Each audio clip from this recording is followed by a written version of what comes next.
on the future for you guys? What are other things you're working on? Sure. Well, we're constantly working to make the site better, but a couple of things that we're going to be putting on there are we're going to have a recipe hosting a recipe maker type of program where people can add the family recipes and the family secret recipes and share those with the rest of the family.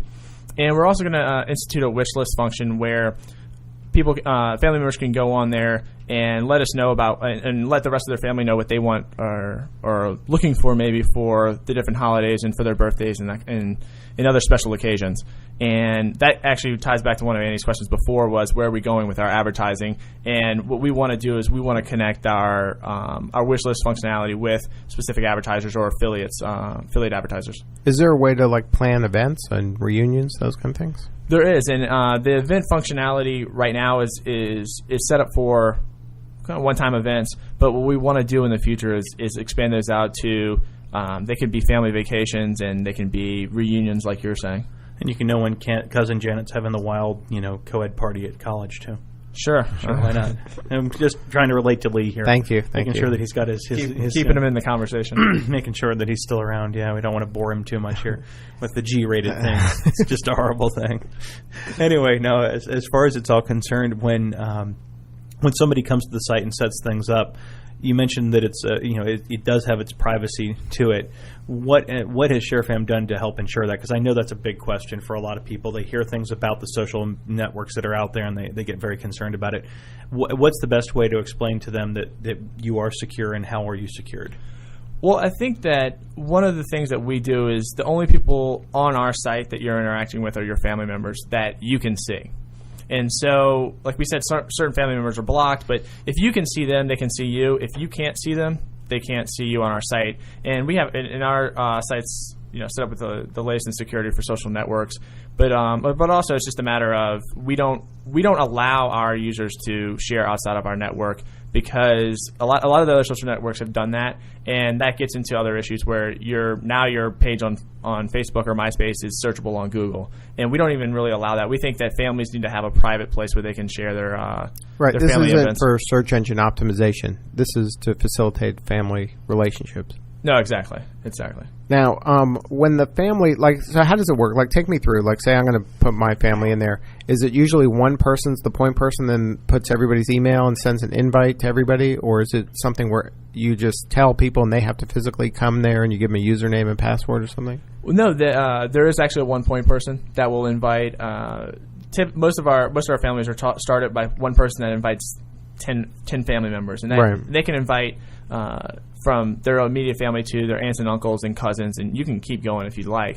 But most people invite about 10 to 12 people, and then the next group that comes in will invite that next 10 to 12 people that start filling out the different ends of the family. Does a little family tree form? Can you kind of see that? That would be pretty cool.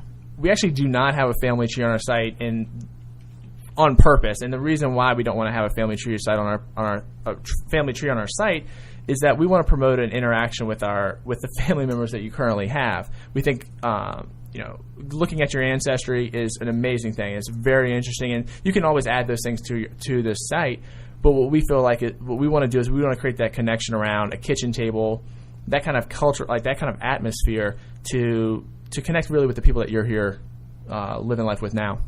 I was going to say, now, when somebody, that's the part about the story is you can put up your family history, which, that was one of the, like I said, that to me was one of the more interesting things, because it kind of covers all the bases then all of a sudden.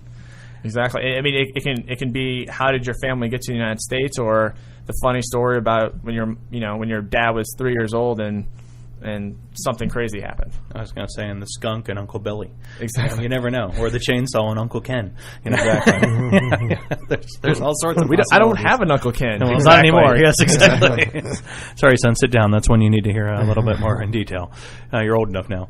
There you go. So, yeah, it's one of those things where, I know personally, having come from a family on one side that was very close-knit and relatively small. My mom has a brother and a sister. And, from there, I've got a few cousins. My dad's side of the family, though, it's 25, 30 people minimum when there's a family gathering, when everybody can make it. And so you get there, and again, you run into these situations where you say, wow, I haven't seen so-and-so in such a long time.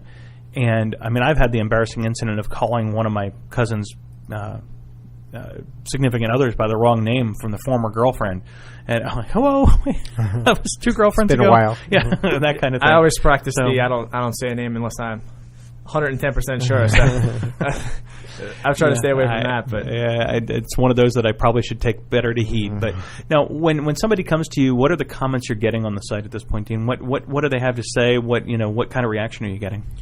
Well, I think that one of the biggest reactions that we're actually getting is that people are surprised at actually how easy it is to use, and we feel like we're kind of filling in an underserved market in the social networking sphere in 2 ways. One, the people that aren't on social networks that are now trying out ShareFam are very surprised at how easy it is, and then also the other section of the market that are actually highly involved in social networks but aren't using them to connect with their family members.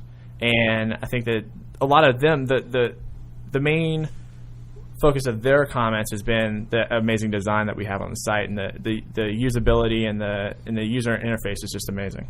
It is an amazingly well laid out site, and it's got a lot of good pieces to it.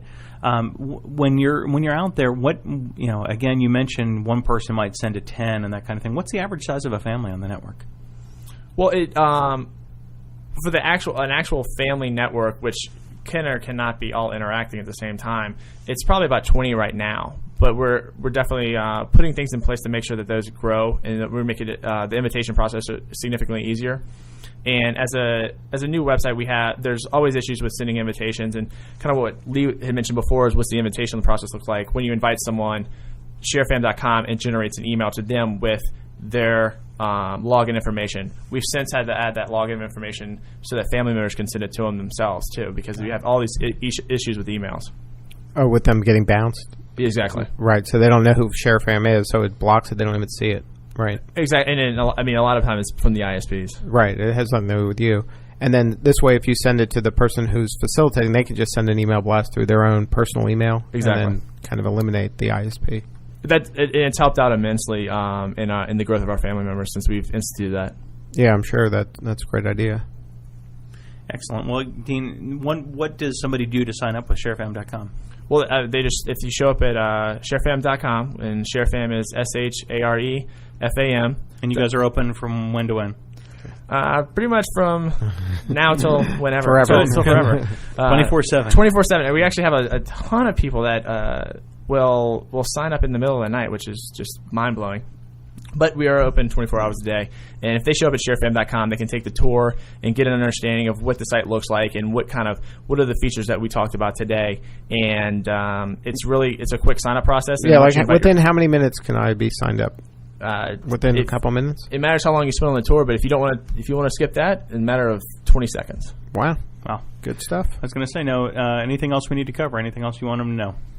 Well, I think that the site's ready and waiting for you.